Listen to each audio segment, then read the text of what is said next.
Hello and welcome to my channel, I Win to Lose Gaming. Today, we are going to take a quick look at what Constellation Zero Kachina can do.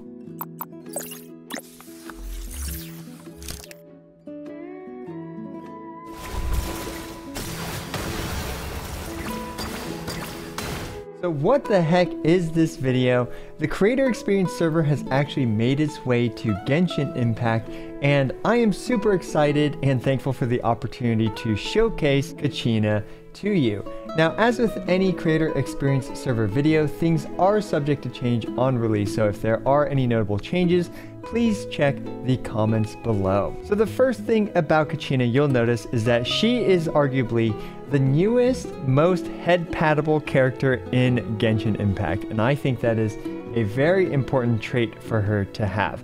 Now, we are in Natlan at the moment. As you can see, this is actually just the entrance to Natlan, and I'm pretty sure we get Kachina pretty early on in our journey. Everyone will get Kachina for free. I'm actually happy to tell you that she feels pretty good to use, not only just in Natlan, but also she has some interesting application when it comes to her supporting capabilities in combat. But first, let's actually start with a bit of exploration.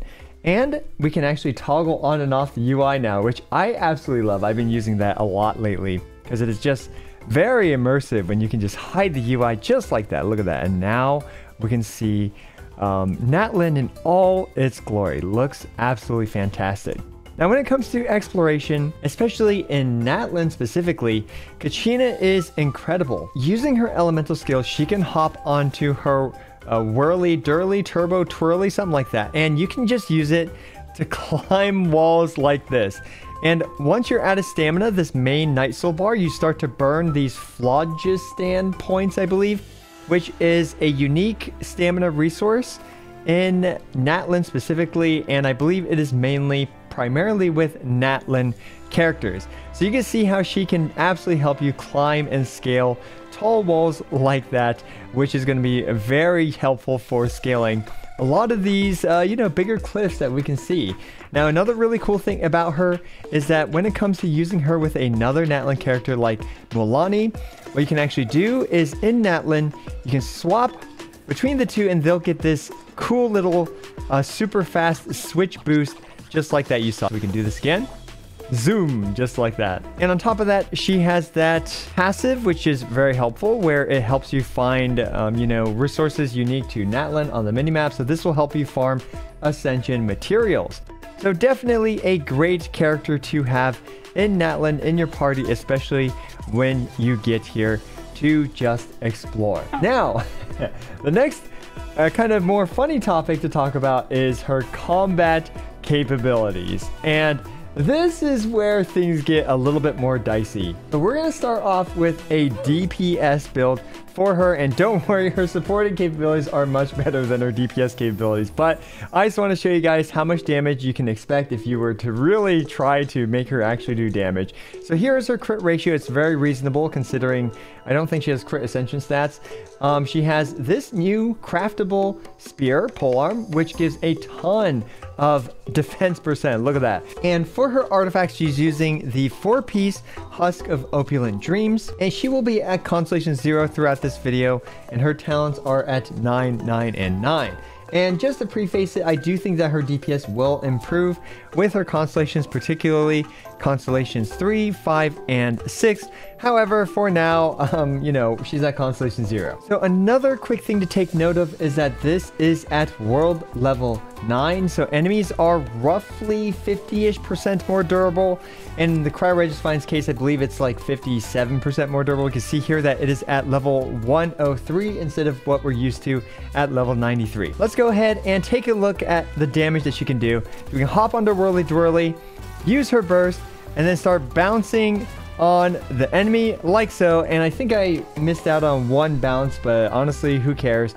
We can see here that it did an absolutely pitiful amount of damage to the Regisfine. We can see all her cooldowns are still there, so it is not looking promising for her when it comes to a DPS perspective. So let's take a look at a full team showcase for Kachina. So here we go. We're going to go on the Pyro just fine because we're going to bring Mona. And then we have to wait for roughly 15 to 18 seconds before we actually start the rotation. So that way we're going to start to you know, just kind of pop the Regisfine's little core here, pop this bubble, and just like this, there we go. And let's go ahead. So this is kind of like the maximum amount of damage you can expect from a C0 Kachina. 97,000 damage. Let's go, single cycle, yes! We did it.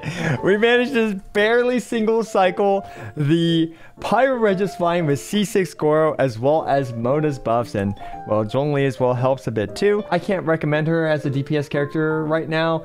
However, as we can see, you know, we're still able to do a little bit of damage, so yeah.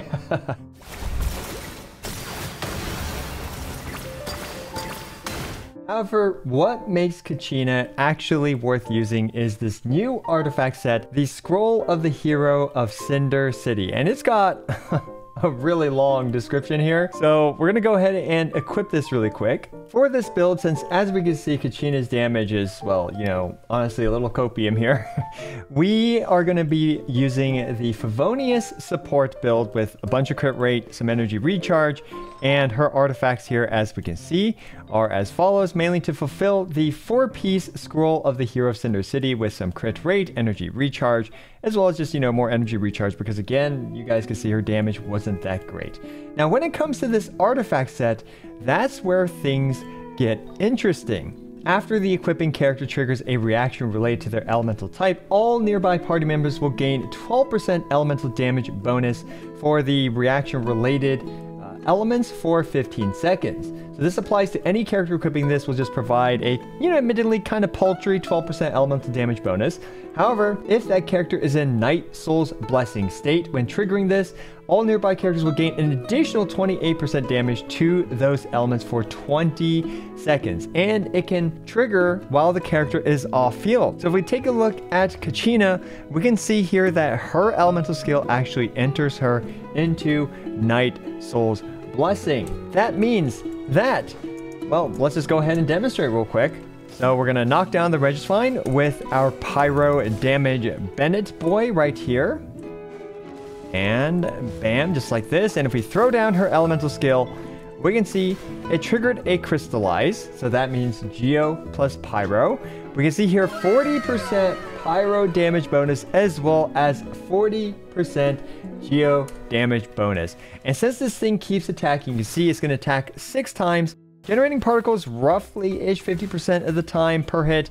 But because it attacks 6 times and it lasts for a decent amount of time, this buff actually lasts longer than the time limits stated on the artifact set. Now, what is interesting about this artifact set is that the 12% will expire in 15 seconds and the 28% will expire in 20 seconds. And frankly, it is a lot better than what we've seen from likes of the Archaic Petra. Speaking of the Archaic Petra, what Kachina does that is super interesting to me is that it makes the Archaic Petra worth running on a different character. So now we can see we did that, and well, this is the problem with the Archaic Petra is I literally can't grab the crystals. Oh my gosh, all of them have fallen behind it. So anyway, we'll finally grab one once the Regisfine moves this giant, buns there. And we can see 75% bonus Pyro damage right here, as well as, why is it 55%? Oh, does, because Xiangling has the Archaic Petra equipped. Yeah, okay, yeah, my brain is just melting for a second there. One more quick trait about Kachina's skill is that it does count as a Geo construct. We can see here that Chiori has placed down 2 dolls instead of 1 thanks to this, and this Chiori is at Constellation 0 as well. And of course, we also have 40% Geo damage on Chiori, which is absolutely fantastic for her. So you might be wondering why I'm not really talking about her burst is because it does very, very little. It lets Kachina move a little bit faster while she's in it, and I think it I don't know. But there is one useful application, which is if you need to trigger the Crystallize sooner than later, because her elemental skill takes a couple of seconds to attack, we can see. So you can mess up a reaction that you wanted to do And yeah, so you can use her skill, then her burst to trigger it faster in comparison to slower. So that's really the main application of her burst in all honesty.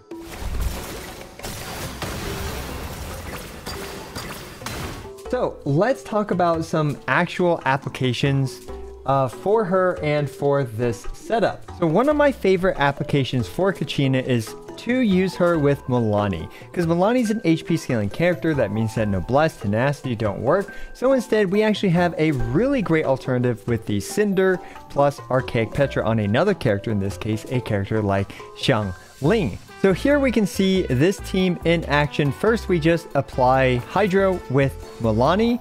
Then we go for the Sucrose Constellation 6 Infusion.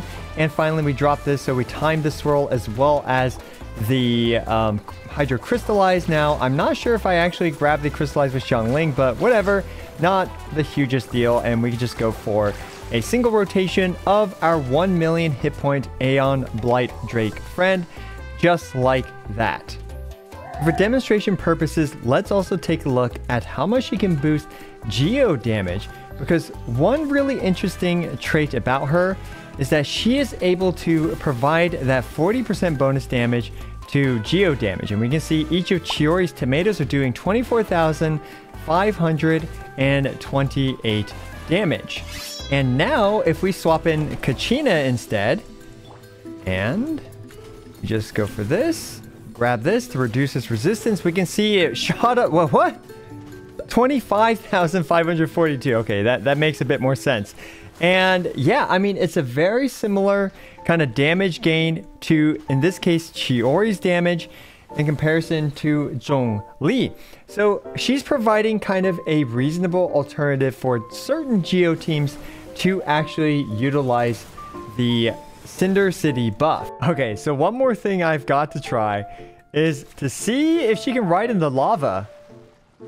Oh no, she's swimming in it. She's swimming in it. Oh my gosh. Okay, so her whirly durly can't actually go into the lava, unlike Mualani. Mualani can surf on it, but her whirly durly cannot. So we can see here Mualani can surf on it. So one bit of final advice for Kachina is to not overinvest into her unless you really want to like do a main DPS Kachina, which in my opinion can work for the overworld, but you're gonna struggle in Abyss, in my opinion. So, but yeah, so it's really not to overinvest into her, because since she's literally just honestly an artifact dispenser, and well, the only / best one for the Cinder City set, that means that she needs very little investment to work.